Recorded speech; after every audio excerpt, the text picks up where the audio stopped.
Olá, Zac!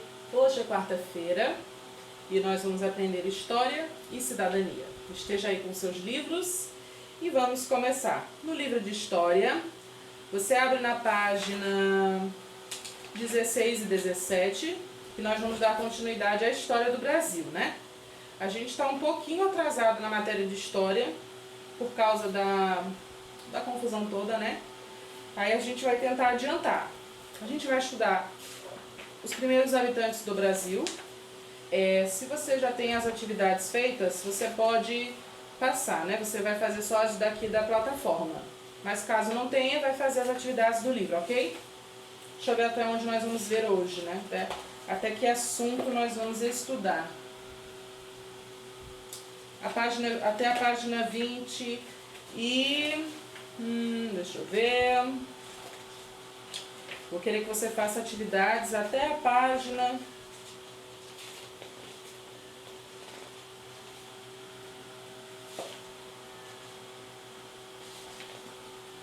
Até a página 26, se eu não me engano. 27, 28. Até a página 28 vai ter atividade hoje, tá certo? Deixa eu só conferir um negócio aqui, porque ó, a gente está acabando a unidade 1. E aí a gente vai começar depois a unidade 2, com a chegada dos portugueses.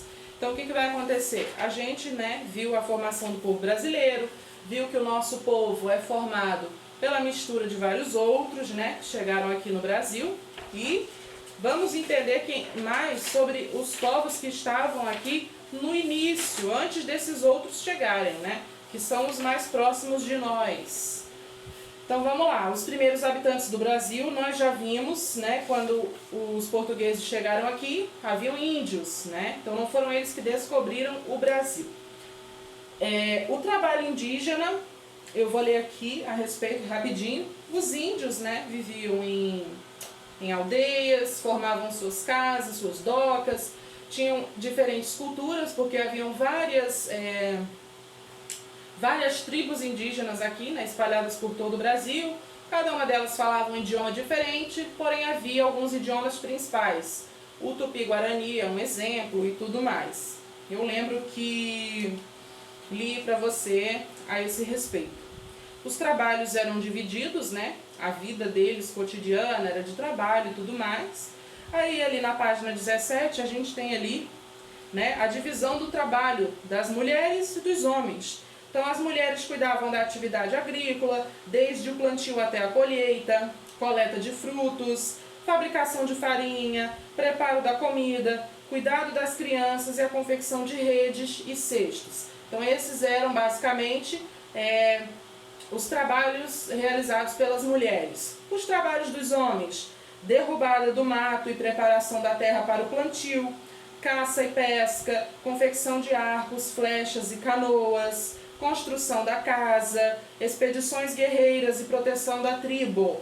Então, os índios que aqui viviam antes da chegada dos portugueses e dos outros povos, eles tinham uma organização de vida, eles combatiam outras tribos, porque havia aqui também, né, guerras de tribos e conflitos e tudo mais. Os homens defendiam as suas tribos determinadas, as mulheres trabalhavam aqui nessas atividades que você pode observar ali na página 17. Os homens cuidavam da atividade mais pesada, mais perigosa, né, que exigia mais força, mais afinco, e assim era organizada a sociedade no Brasil antes da chegada dos europeus, ok? Viviam os índios. E eles se entendiam assim, mesmo que houvesse conflitos de uma tribo com outra, mas isso era natural, certo? Era a forma como eles viviam. Eles tinham seus princípios, suas religiões, suas crenças, as suas culturas e seus costumes. Uma tribo para outra poderia ter uma diferença de costume, uma diferença de modo de vida, mas basicamente todas as tribos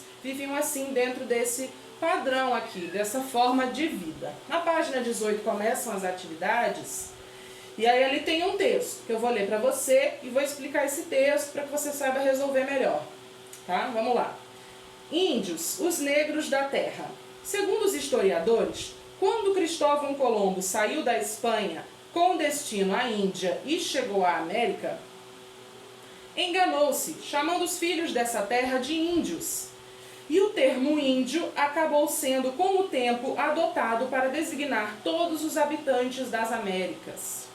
No Brasil, no entanto, no início do chamado descobrimento, os povos daqui eram chamados negros, por não serem brancos como os portugueses, franceses, holandeses e espanhóis que aqui transitavam, e por lembrarem os africanos já conhecidos daqueles povos. Então, veja bem, eles chamaram os índios de negros porque eram o povo mais parecido com os negros que eles conheciam, né? E que eram muito diferentes dos brancos, dos europeus. Eram os negros da terra assim conhecidos nos primeiros séculos após a chegada dos portugueses, principalmente na região de São Paulo. Até então os índios eram chamados de negros. Contudo, a nomeação variava de lugar para lugar. Na região baiana, onde eram escravizados ou aliciados para tirar o pau-brasil, ficaram conhecidos como Brasis ou brasiliense, ou seja, gente da terra do pau-brasil. Os nomes variavam também de acordo com o povo ou etnia. Então, basicamente e principalmente os índios foram chamados de negros, por se parecerem mais com os negros do que os europeus, né? Porque a pele dos índios é mais escurinha, ok? E por isso foram chamados de negros. Mas aí a gente pode observar que em algumas regiões eles tinham outras designações, eles eram chamados também por outros nomes. Responda ali as atividades que se pede. E aí a gente vai até a página 21, você tem atividade, né? Que é sobre os índios, sobre a vida deles e tudo mais. Também nos leva muito a refletir a respeito da situação indígena hoje. Porque quando os portugueses chegaram aqui, a gente sabe que esses índios foram basicamente destroçados. Eles tiveram a sua cultura totalmente destruída, né? Eles não puderam seguir vivendo como viviam antes, né? Porque os portugueses destruíram tudo. Quiseram obrigar os índios a viver como eles viviam, a aceitar a sua religião, que era a religião cristã católica, e foram forçando esses índios a um modo de vida totalmente diferente do que eles estavam acostumados. E isso também, paralelamente, destruindo a terra, né? Pegando todo o ouro que encontrassem, as pedras preciosas e tudo que eles considerassem que era de valor, que tinha aqui na natureza do Brasil, tá bom? Aí lá na página 22, a gente tem cultura indígena, que é até onde a gente vai hoje. Vamos aprender sobre a cultura dos índios, que aqui viviam e alguns que ainda vivem, né? Vamos lá. Os indígenas brasileiros vivem em tribos, que se dividem em aldeias ou tabas. Nas aldeias existem dois líderes, o chefe da aldeia e o pajé. O chefe da aldeia, em geral, é um homem justo e bom, sempre escolhido entre os mais velhos da tribo. Já o pajé, ou xamã, é o líder espiritual da tribo. Isso porque no Brasil, a religião nas tribos indígenas está ligada ao xamanismo.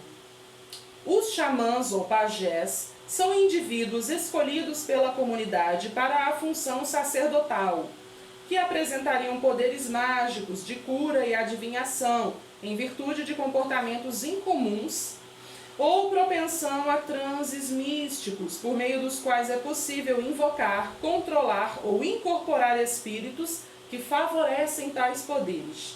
É por isso que o pajé ou xamã é o responsável pela vida espiritual de todos na tribo e também pela cura de diversas doenças. Então, na religião dos índios, o líder máximo é chamado de pajé ou de xamã. Então, a gente tem, por exemplo, na nossa religião, quem é evangélico tem como líder o pastor. Os católicos têm como líder o padre, né? Ou o papa, que é o líder maior de toda a igreja católica. E assim, cada religião tem o seu sacerdote, o seu líder. No caso dos índios, é o pajé, ou também chamado de xamã. Aí ali tem uma foto de um pajé, né? Na página 22, tá? É muito comum nas tribos brasileiras os indígenas acreditarem que a natureza é algo vivo, pois ela tem um espírito, um sopro vital e um poder de crescimento incomparáveis, já que, se não a desmatarem, ela vive muito mais do que as pessoas. A religiosidade nas tribos está, muitas vezes, ligada à musicalidade, pois a música indígena faz parte do universo religioso e mágico. A música indígena, na verdade, está presente em todas as ações coletivas, cultos, ritos, cura, magia, festas e etc. Então a música, ela é intrinsecamente, ou seja, ela é inseparavelmente ligada à religião indígena. A música e a religião indígena andam de mãos dadas, certo?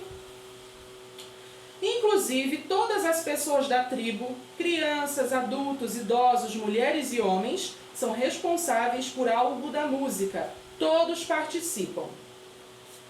Cada povo tem sua música, sua dança e seus rituais, que são uma das principais características dos povos indígenas. O maracá ou chocalho é um dos instrumentos musicais mais comuns. A dança e a música são utilizadas tanto em cerimônias religiosas quanto para o lazer. Cada povo possui danças e instrumentos particulares. Como a música é uma extensão da fala para os indígenas, é por meio da fala, da contação de histórias, que muitos ensinamentos são transmitidos de geração para geração. Muitas dessas histórias têm o objetivo de ensinar e manter o que foi vivido e criado pelo povo. Nas aldeias, há ações que devem ser feitas por membros específicos, como, por exemplo, caçar, pescar, construir ocas, derrubar árvores e cuidar do fogo, são tarefas dos homens. Plantar, coletar, preparar os alimentos e cuidar dos filhos, confeccionar cestos e artefatos de cerâmica são tarefas das mulheres. As crianças também possuem atividade específica, que é a de brincar, pois os índios acreditam que é brincando que a criança se prepara para a vida adulta, e é nessa brincadeira que as crianças imitam os adultos. Todos participam da colheita das plantações. Veja como eles dão importância ao desenvolvimento saudável da criança. A criança deve ter o direito de brincar, né? Infelizmente, na nossa sociedade, nem sempre as crianças têm esse direito garantido, embora a lei diga e afirme que a criança tem que brincar e estudar e nada mais, né? Mas nem sempre funciona assim.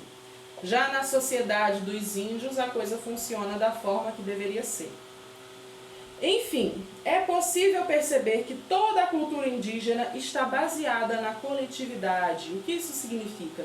Todos os índios, né, todos os moradores daquela aldeia, todos os membros têm participação em todas as atividades. Eles são um coletivo.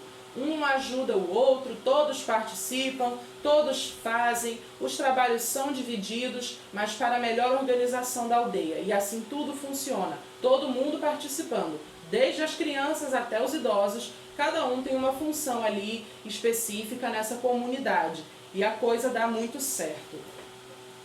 Eles costumam viver em paz, eles costumam se entender muito bem nessa forma de viver. Aí ali na página 23 e 24, não, só na página 23, tem atividades sobre isso. Na página 24, tem ali sobre a habitação indígena. Então vamos ali ler, a gente vai até aqui, habitação indígena. Vamos ler a respeito da habitação indígena e você responde as atividades. Aí na semana que vem a gente vai ver sobre a alimentação, tá bom? A habitação indígena. Nas aldeias, os espaços são muito amplos, porque se trata sempre de espaços coletivos. Nelas, as principais habitações dos indígenas brasileiros são as ocas. Essas ocas, em geral, também são bem espaçosas e com grandes dimensões. Isso porque, normalmente, elas não abrigam apenas uma família, mas várias. As ocas nas aldeias indígenas brasileiras também têm formas diferentes. Existem tribos com ocas com forma circular, elíptica, semielíptica, retangular ou poligonal. A forma da oca vai depender das tradições de cada tribo. Assim, as ocas das aldeias são organizadas no espaço de acordo com a vida social e os costumes de cada povo indígena. Os materiais empregados pelos índios para construir as ocas são os que estão disponíveis, sempre madeiras, cipós e folhas, certo?